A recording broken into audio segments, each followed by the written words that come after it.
But he's a local lad made good, and I'm sure he'll tell you a little bit about that. He's a big friend of Peterborough Cathedral, for which we're hugely grateful. And indeed, he walked alongside us with our Cathedral in Crisis campaign earlier in the year. He continues to do inspirational work to support individuals and communities to help them to thrive. And I'm absolutely certain he's going to send us all away with even more food for thought. So please welcome Mike to the stage.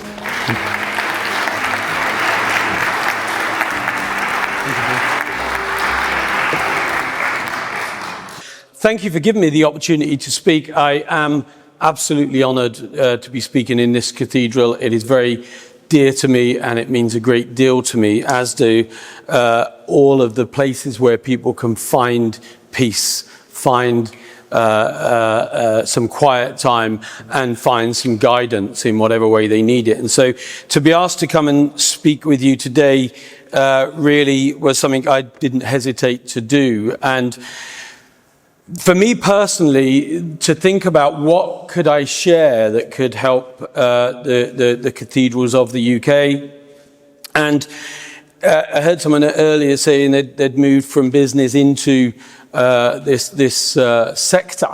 And I've helped hundreds of charities and I've done conferences for charities. And one of the things I often say is, it is exactly the same. We are in the business of raising money to help people, or raising money to serve, which is the same as many businesses. So really what I wanted to share was about strategy, sustainability, and legacy.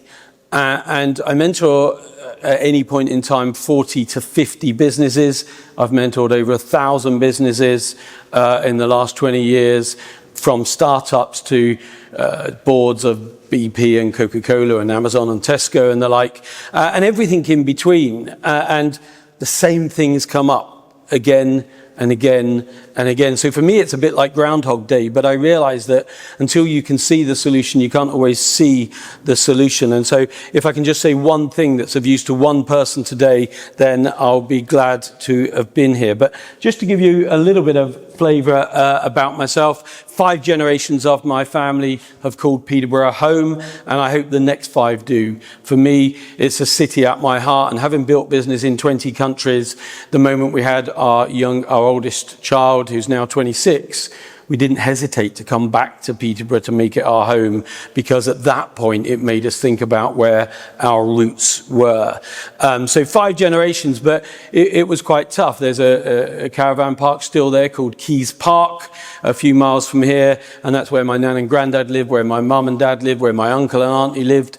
And so we grew up in a caravan, and then we were excited to get a council house, and I shared a bed with 2 brothers until I was 11 and a bedroom until I left home. And I don't say that for any reason other than to communicate that I have shared some amazing things in my life, but I've also shared challenge and an abusive stepfather and poverty that I wouldn't want to wish on anybody.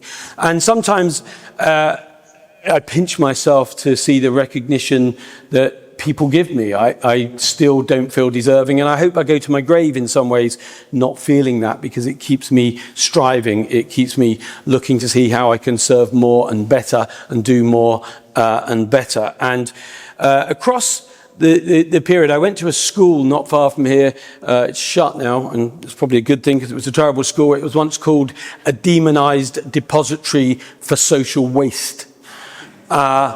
And it was called that by an eminent Cambridge psychologist, believe it or not. And I remember it getting in the local newspaper, the Peterborough Evening Telegraph. And I said to my mum, what do they mean? And she said, oh, don't worry about it, son, they didn't mean anything. And I said, no, but what are they saying? And she said, well, they're calling you social waste. And that, that sort of thing can break people, but actually it made me angry because, she'd always brought us up mostly on our own, but brought us up to believe that we were as good as anyone. We weren't better than anybody, but nobody was better than us. And so in effect, that kind of generated a bit of a fire in my belly. And several years later, when I was awarded an honorary doctorate of education for what I've done with schools and colleges, I met this lady who had said that. And I said, never, ever, ever give people a label. You don't have the right to. And I also say to people when I work with them, don't label yourself. You only see one perspective. You don't see what other people see. And even if you do, you don't see what you can be.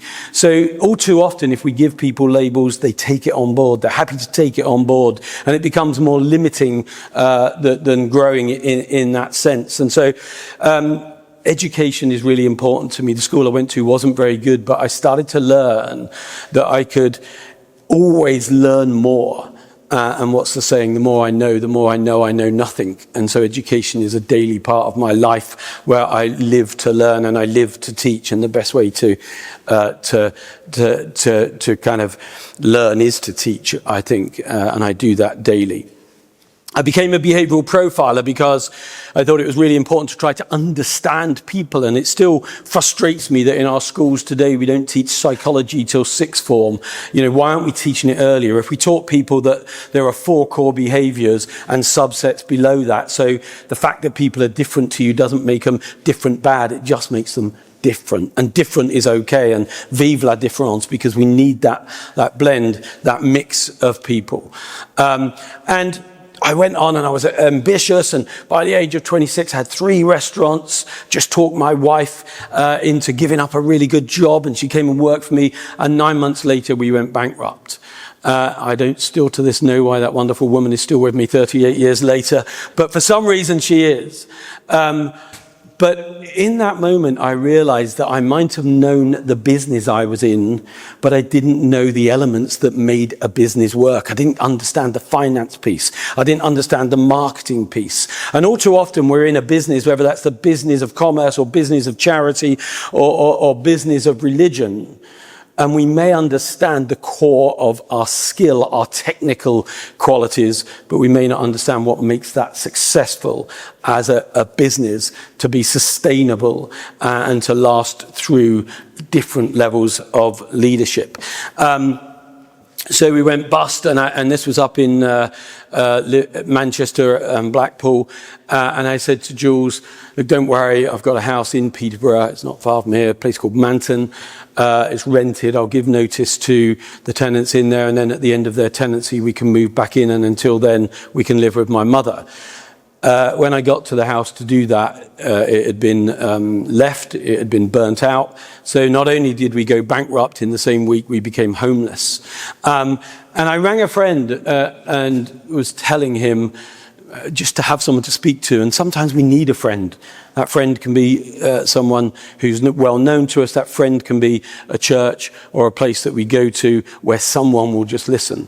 And he said, Mike, I'm going to tell you something. When the hits the fan, you'll count your friends on one hand. But you know, you only really need a handful of good friends. And if you find one good friend every decade, then you're blessed. And that was so true. And he said, I can't help you too much, but I can give you a job. And for 2 years, Julia and I delivered pizzas on mopeds. And I still remember to this day, she said, I've never driven a moped before, Mike. I said, don't worry, it's easy. You kind of accelerate like that and let the clutch out like this. And she went straight through a plate glass window of the shop next door. Again, I still don't know why she's with me, but the window was damaged. Luckily, she wasn't too damaged. But, you know, along this journey, things were tough. Along this journey, we had failure. And it led to me writing a book called Failure Breeds Success, because we do learn from our mistakes. Everything we've ever been good at, we started off bad at, whether that's learning to walk, we get up, fall down, get up, fall down, get up, fall down, get up, fall down. It's the keeping getting up, because the desire to what we want to achieve is there. It keeps us getting up. And so whether it's business or anything I'm talking to people about, it's keep getting up. And because of that, we built business in 20 countries here, America, Australia, New Zealand, 18 European countries. And I was asked to be on Secret Millionaire, and I didn't know what the program was, but I watched it and I thought, that's interesting, because I was a behavioral profiler by then. And also I wonder what it's like to go back to my roots and live in that challenged environment. I was the only person to be allowed to do it in their city. I was allowed to do it here in Peterborough. And that's partly because I hadn't been around for so long. I was all around the world. And I came back and it changed me. It absolutely changed me to the extent that people might say that, but I sold all my businesses and retired at the age of 46 in 2012. That didn't last long. My wife said to me, Mike, you're driving me crazy. I think you're driving yourself crazy. You're driving the kids crazy. Get out there and do what you want to do. And that's what led to me mentoring. But there was a beautiful lady called Marcel Speller who runs a business called localgiving.com. It's a charity. And she was also a secret millionaire. And she said, Mike, you can't just stop. When you've been working as hard as you are all over, if you just stop, it will kill you. Why didn't you help me? So I became an ambassador for localgiving.com. But what I did, and she said, why don't you set yourself a challenge? Why don't you raise 100,000 for 100 charities in 100 days? And I did that in the first 3 months of 2012. But what it taught me was really interesting, because it taught me that most charities were terrible businesses. They were very giving. They really cared, but they thought that somehow it would all come good because they were doing good things. And we might be given the passion, we might be given a purpose, but without the right action behind it, that's not going to be of any use to us. So that formed what I do and what I've done for the last 15 years. And, oh, not going the wrong way. You can get on without technology. Bear with me. So let's get into it, shall we? Strategy, sustainability, and legacy. Strategy at its simplest, and I developed a strategic mapping template and format over the last 20 years, helping anyone from homeless people to get their life back together, through to celebrities, through to businesses and so on. And very simply, it's where are we today? Where do we want to be going forward? What areas have we got to work on?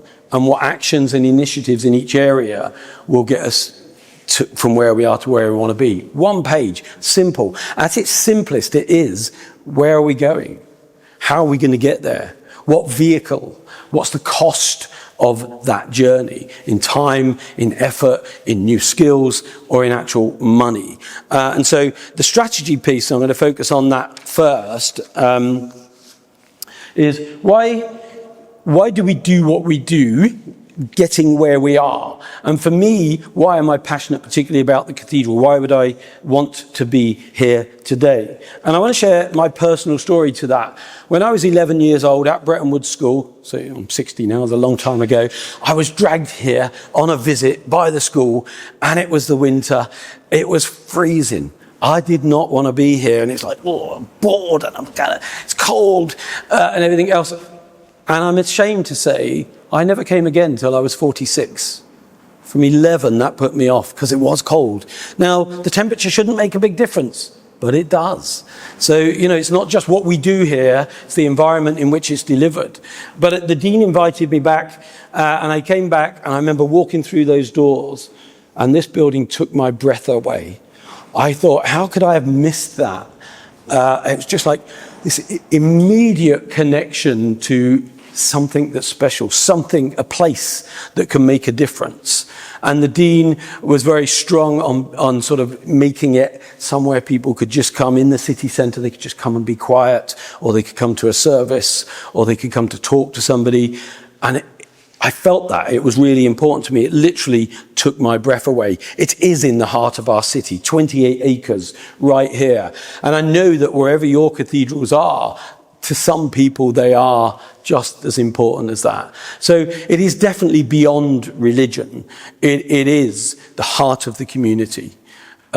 Somewhere when people are living lives of quiet desperation, as they often are, that they can come. And for me, the connection, I don't know if I should say this, but it was not religion. It was connection to what this meant to our city, connection to how I felt when I was here, connection to the people that it helped in this city, and the fact that my family and 5 generations of them were, this city was important to. So that connected me, and from that connection, I wanted to be involved. And from being involved, I became a trustee of the cathedral. And then part of that was bringing what I do, the strategy, the business side of it to it. And at the time, we were raising money for 2018 when this cathedral had its 900th anniversary.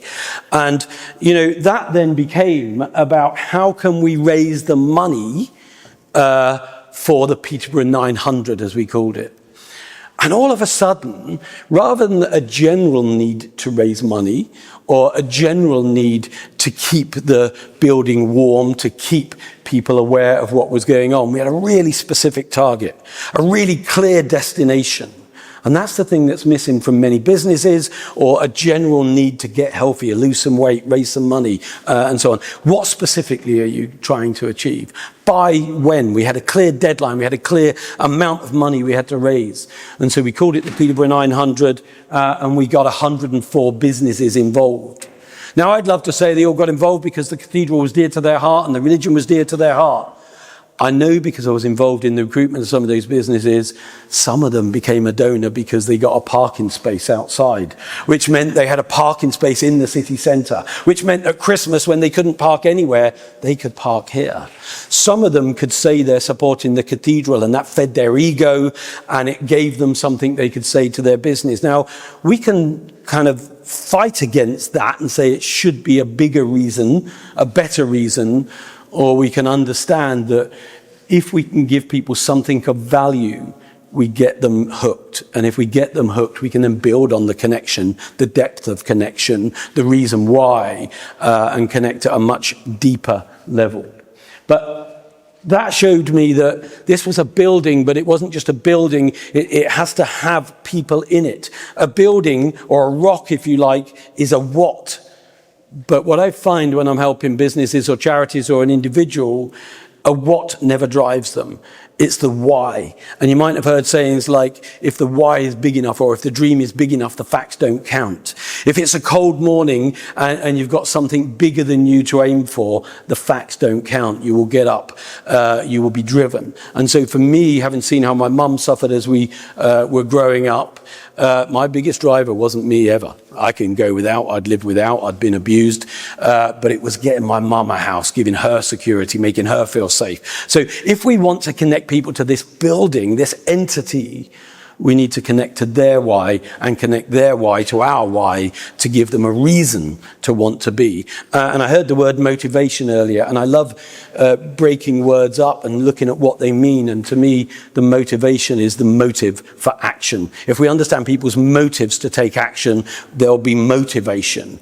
And that's really an important part of that. So, it's more than just that. But most people, and I know that we did the Cathedral in Crisis meetings, but then they're firefighting. And just hearing the sort of back end of the conversation around PR and public affairs, when I used to work for oil companies, they were the same department, government and public affairs and PR. But actually, there was a bit of a conflict there, because the government and public affairs side of the business was to keep us out the newspapers. The PR was to get us into the newspapers. And it was always easier to be safer than sorry. So we ended up not getting much coverage. And yet, you know, one of the people that Chris, my videographer, and I were down to see yesterday was Charlie Mullins, Pimlico Plumbers. You know, 15-year-old, left school, no qualifications, sold Pimlico Plumbers for £146 million, 29 times his profit when the average business sells at 4 times. And I remember the first time we met, I said, how did you sell it for 29 times your profit when the average sells at 4 times your profit? It's all about the PR, he said, Mike. It's all about the presence. It's all about being known. We were the world's most known plumber. He said, hell, I'll turn up at the opening of a handbag. I'll go to anything. And so if we're not known, we're forgotten. And we can be very quickly forgotten. So you've got to be careful. I do urge training. I do urge knowing what subjects to kind of avoid and how to answer without maybe getting into some sticky areas or getting sucked down a rabbit hole. But any opportunity to PR is an opportunity that should be taken, because the value of Pimlico Plumbers, as an example, was in the brand. It wasn't doing plumbing. It wasn't trades. It was in the power of that brand, the awareness of that brand, and that's what it brings value in a business sense. So we can firefight today, but we need to be pulled by the purpose of tomorrow. And, you know, when I think about that, that is the mapping. It's why I call it transformation mapping, transition mapping. Where are we? Where do we want to be? What areas have we got to work on? What actions and initiatives will get us from where we are to where we want to be? But we do have to focus on today. And so one of the principles I work a lot with mentees and businesses is what I call 10-80-10, in the sense that 10% of our time we're learning from the past, we're looking to the past. 80% of the time is necessarily in today. What are we doing today? What needs to be done today, this week, this month? But at least 10% should be, what am I doing today, this week, that's going to give us more security, sustainability, and a future that is future-proofed from the problems of today. So whether that's a 40-hour week and it's 4 hours every week, what are we doing for the future? What are we doing for next year? What are we doing for the year after? And the problem with most businesses, they are so caught up in the firefighting of today that they think they'll do tomorrow when they get time to get around it, but they never get time.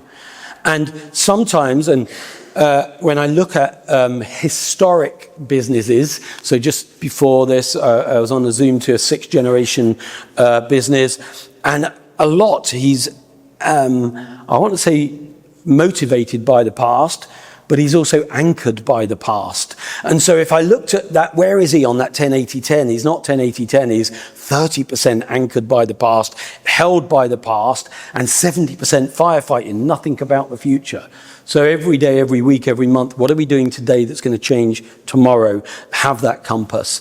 And that compass isn't just the guiding light, it is that as well, but it is also what's our destination in 1 year, 3 years, 5 years, 10 years.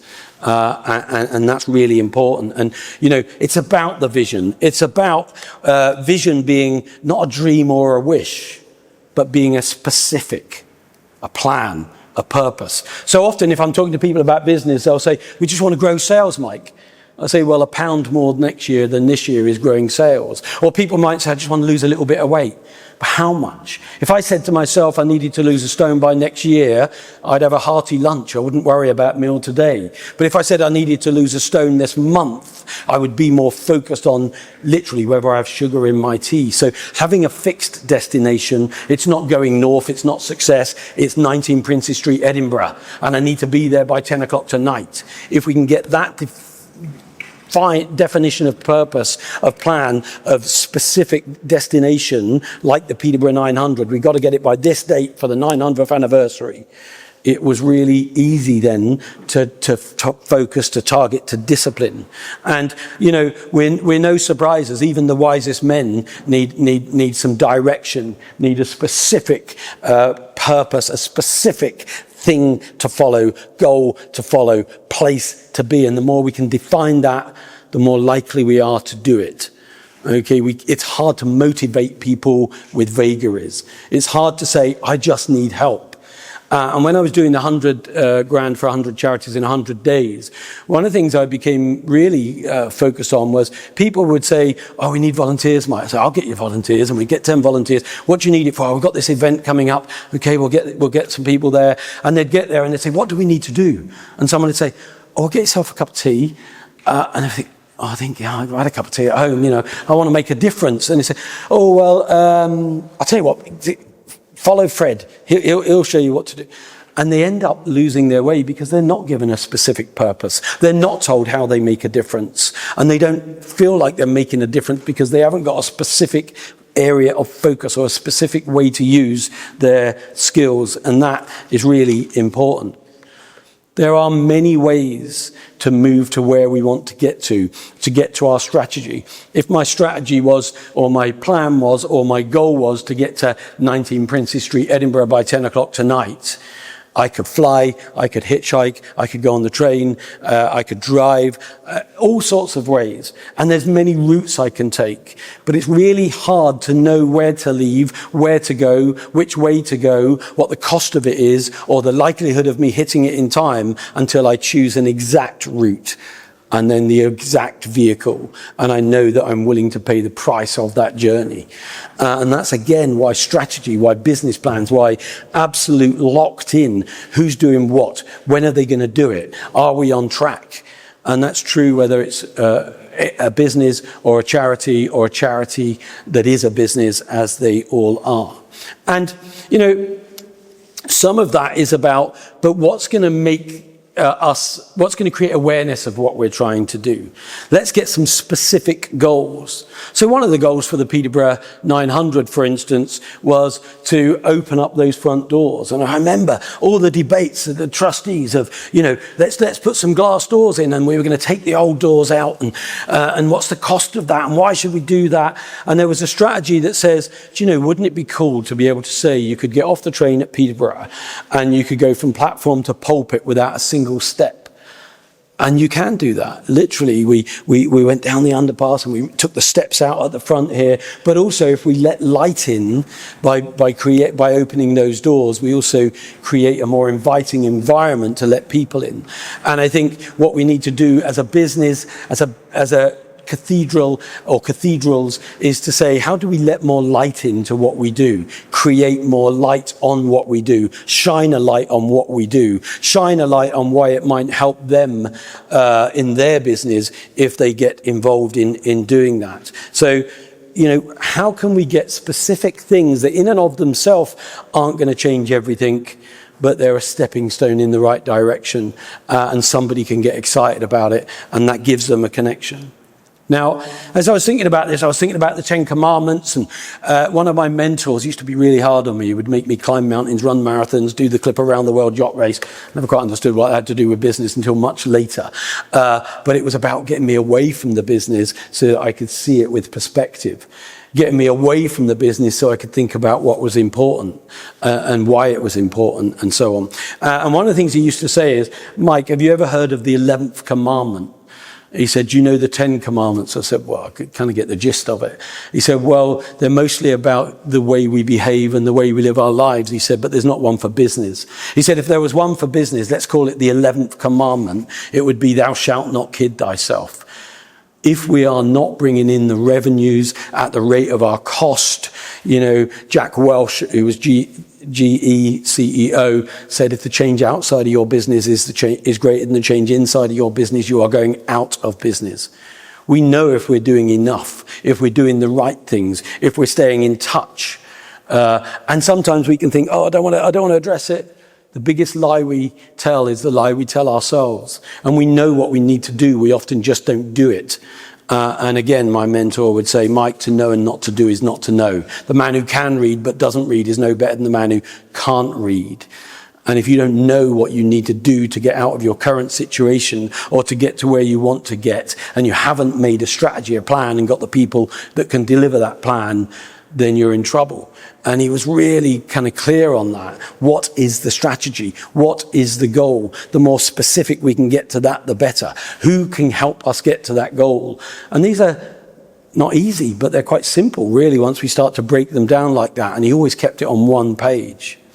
So strategy for me, I don't know how any business or entity or charity can exist without a strategic map, a plan, 3 years as a minimum, and then break that down into how does that translate from 3 years to 4 quarters to 3 months to 4 weeks. And we can do each of those on one page. And that's sort of what I do as a speciality. But let's move from strategy to sustainability. It's really important that we think about the planet that we live on. But it's kind of more important that we look after our place on that planet and what we're doing to make sure that our place remains in place for that planet. And this cathedral is now 907 years old, and it'll probably be here long after we're not. But we have a duty in all of our cathedrals to make sure they are ready for the next generation. We hear one government go to the next government, go to the next government, and they talk about black holes that have been left, the problems they've inherited. We all owe it not to give the next generation or the next leader a problem, but to hand it on better than when we arrived. We are custodians. And within that, if we think about that, it's not just about what we leave. Have we got tomorrow's leaders? Who's going to follow on in our footsteps? If we got ill tomorrow, who will take that role? And again, so many businesses or people or leaders, supposed leaders, talk about it's all in my head. Well, get it out of your head, get it onto paper. Who's going to pick it up if you can't do it? Make sure they know how. And yet so many people have got an idea, but they've not sort of mapped it out into a clear, compelling, shared plan. And, I talk in my book a little bit about wolf packs, and that takes strong leadership. There's an alpha there. And that alpha is training the next generation of alphas, starting through play fighting, and then real fighting. And one day he knows that the training is given them is going to give them the strength, the skill to kill him. Now, that's a bit of a negative thought, but he wants them to be stronger than him. He wants them to be better than him, to be more capable for the environment they live in. And we need to be bringing on leaders that have that. And, I'm blessed through my podcast that I have spent time with billionaires and millionaires and people who have overcome political challenges or overcome physical challenges to succeed. None of them have done it without a great team below them and without great people and training policies that will future-proof those people and the systems to future-proof the business. But, part of that is accepting it's all about the money. And, often when I was working with different charities, they would want cheaper people, or they wouldn't want to be seen to spend too much on marketing. And I'm quite open to saying, and I once exposed the National Lottery because the CEO at the time was officially earning £350,000, but was getting 1.4 million through a side consultancy. And I think if someone's worth 1.7 or 8 million, justify that. If they bring in 20 million and they're being paid that, then I'll have that discussion. But don't hide it. And so we know at our heart whether we're doing the right things, but spending cheap to get a cheap person that can't deliver or a cheap partner that can't deliver does not help us. And yet in business, often we get the cheapest people, and yet winning teams only have the best players. They don't have average or good. And, it's a blunt saying, but it rings through my head from what my mentor used to say to me, which is, Mike, average is the bottom of the top of the bottom, the cream of the crap. Why would you want to employ someone at average wage when you could get exceptional people for a little bit more? And so, again, as I work with companies or charities, saying, look at the people. And there always used to be a challenge within many charities that I'd worked with where they'd say, but, we should let people, if they want to volunteer, we should let them. I said, I understand that. But if they got a face like they're sucking on a pickle, don't make them front-facing. And it's a reality. We need to put people in the places that are going to put us in the best place to serve future generations or to survive as a business. And part of that is accepting that we live in a primarily capitalist society. And Coutts Bank asked me to do a roadshow for them once, and I thought I'd try and make it as relevant as I can, so I went back through the history of Coutts Bank, and Angela Bedecourt, this woman should be taught about, should be taught about in school. She's amazing. She literally helped so many charities, gave away the equivalent of £230 million in her lifetime, but when her grandfather died, he left the bank to her, and she said, I'm so excited about what difference we can make in London and the UK, and he said, well, you can't be involved, you're a woman, kind of thing. And she said, well, if that's the case, I'm going to put you on notice now that every penny you make, I'll give away. And for the rest of her life, she was very philanthropic in that sense. And she worked with Charles Dickens. And if you go down to Coutts Bank, you can see the co-signed checks. And she created so many charities. But it was about philanthropy with a hard edge, if you like. And then I looked at, well, how has philanthropy changed over the ages? And the most recent iterations of it were from the Gates Foundation, Bill Gates, Melinda Gates, Warren Buffett. But they changed the term. They said people think philanthropy is about giving selflessly. And yet when they looked at the psychology of it, they realized that the vast majority, I'm talking a high 90% when you research the psychology of it, people give to gain. Philanthrocapitalism is the term they came up with, accepting that people give to gain. Now, whether that feeling is, it makes me feel good if I can help. I buy a raffle ticket But, go out to 100 mates and say, look, we really need some cash. Can you give us £50? Oh, I'm a bit short at the minute. I would love to, but if you said we got a dinner on next Friday, it's £50 a head, they'll be here. They're getting something in return. Or even at charity auctions, used to make me cross. You'd see people on their phones trying to work out if something that they're going to put an auction bid in is worth as much as it should be about the charity, shouldn't it?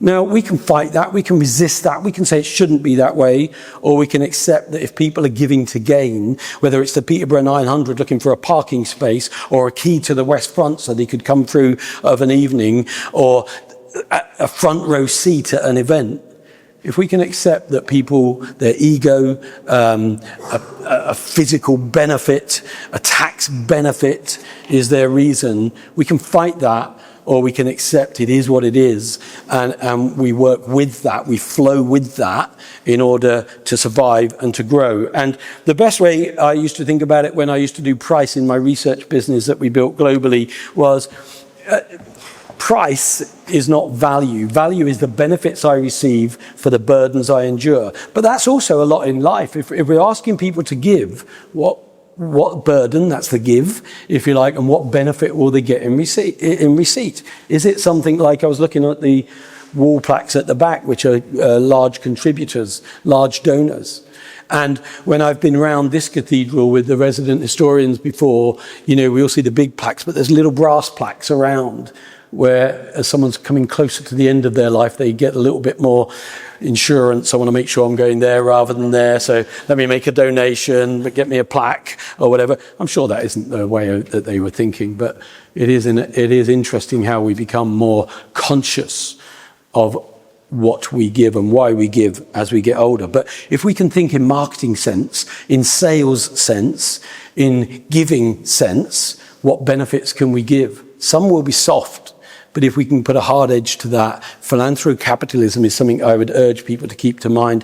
It is a reality of the way that people give in the main, even if they don't realize it or want to accept it or will admit to it. It is a bit of a reality. The other thing I see a lot in charities and community organizations is they blend events. So they'll invite donors and recipients to the same events. And the worst case of it was, I remember my wife and I, we made a big donation to support a dinner that a local charity were doing. And then there was 30 tables there. And at the end, they said how much they'd raised. And I thought, well, we gave more than that. How can they have all these tables but only raise that much? They said, oh, the costs were this much. Hang on a minute. Why are we not making money if we've done all of this? Oh, it's about raising awareness. Oh, well, I could do a lot more with that money and social media to raise awareness. And they said, oh, yeah, but we had to keep the price down because a lot of our workers and volunteers are here. And I said, yes, but there's also a lot of donors here that would have paid 10 times that price. And because you've tried to kind of vanilla together two disparate groups or affordabilities, you've unnecessarily cheapened the price here, and it's still uncomfortable there. So I'm not saying don't do events for both, but understand who you're targeting and what the purpose or strategy for each event really is. So one of the things we talk about a lot in marketing now is we need to target, attract, connect, nurture, convert, to retain. But we need to do that. There's not one kind of, if it's an event or something we're doing, it shouldn't just be how do we market to our people, to our customers, to our visitors. It is all of those different types of people. What's our strategy or our ideal customer profile, ICP? What's our ICP for visitors, for donors, for congregation, for volunteers, for different profiles? Because if you try to blend them, you don't end up with a one-size-fits-all, you end up with a one-size-fits-none approach. And so, and you know, the beauty of AI, I'm going to talk a little bit about that in a second, keeping an eye on time, is that we can set, it knows what an ICP is. If you went onto ChatGPT or Claude and said, hey, this is who we are, this is what we do, we've got this event coming up, give me a way of marketing to, or a strategy for connecting with this group, this group, this group, or even if you need it to help you create an ICP for different groups, it can access the type of profile of person you're looking at and create that for you in seconds. Okay, and so the communication, the way we're working, the future proofing of that, advertising has changed beyond recognition. And my research business that we built was we sold it 2011. So it was only a decade ago, really. I don't recognize the world we live in relative to then. I don't recognize the way that marketing spend existed then, or the functionality of how to connect with consumers back then to where it is now. And I really repeat, because it is so true, that if the change outside of your business or outside of this cathedral or outside of your organization is greater than the change inside, you are going out of business. It's just a matter of time. So how do we update? And part of that is understanding that kind of process, that flow. If we want people to fall in love, and I think if you want people who love your brand, love your place, love what your business stands for, we need to go through this. How do we first attract them? The Dean just invited me in to tell me what they were trying to do in the cathedral, to walking in and having my breath taken away, to asking and understanding how I could make a difference, to then feeling that I have an unseparatable, if there's a better word for that, I'm sure, connection to this cathedral, to its survival, to what it does in the community. So we go through that attraction, courtship, commitment, if we want to get to that kind of final position. I'm sorry, it would help if I put the slide forward, then you know what I'm talking about, to belong. And I feel I belong to this cathedral. I feel like part of this cathedral belongs to me. And people feel like that about brands, even if it's product brands. They get that level of connection. And what's that process? What's that path for each of you in your area or collectively that could work towards that? And, I touched on it earlier, so I'll whiz through it. But if we understood philanthrocapitalism, how are we applying our business to understand that it is a reality? And I've done a lot of work on this over the last decade to understand the psychology of giving, the psychology of buying, the psychology of the price that we'll pay. Why do some people want a Fiat and some people want a Ferrari? They're both vehicles that will get you from A to B, but one commands and attracts a much higher price. And that is about understanding how we connect psychologically, physically, and how it makes us feel inside. So as I come to the end of my piece, I said I'd allow some time for questions if there are any. For me, it is, we do an amazing job. You do an amazing job. Sorry, I'm going to whiz through that because I covered it. And you need congratulating for that. We have a purpose to make sure that we get out of the crisis that many cathedrals find themselves in, that we get a strategy, we get a map, we are positioned, and we're growing tomorrow's leaders so that they can take forward our position, so that we have a sustainable, sacred place that people can continue to come for the rest of their life, and to know that the future generations can come here too. So for me, the legacy piece is, and I wrote in my book about my goal isn't 3 years, although I set 3-year strategies. It's 150 years. And how can you have 150 years, Mike? You're already 60. But it is a vision that if you go beyond your lifetime, and I say, I'd like to think that, some kids are playing in a garden, and they've got their friends around, and they look to my kids, or my grandkids, and they say, "You're so lucky. Where does all this come from?" And they say, "Well, I don't know the full story, but my great-great-great-granddad taught my great-great-granddad how to plan, map, strategize, set goals, how to then execute those goals, and how to stay connected with that goal until they achieved it." And that got passed down through. That legacy pushes me beyond selfishness of today, beyond my needs of today, and focuses me on giving the education, the systems, the stability, the security, the sustainability that is intergenerational and will go long beyond me, whether that's sharing with businesses around the UK or in Peterborough or charities. Legacy is where we start, but it starts with looking to an end in mind that is far beyond the crisis of today, but mapping out how that might look. Thanks very much for your time.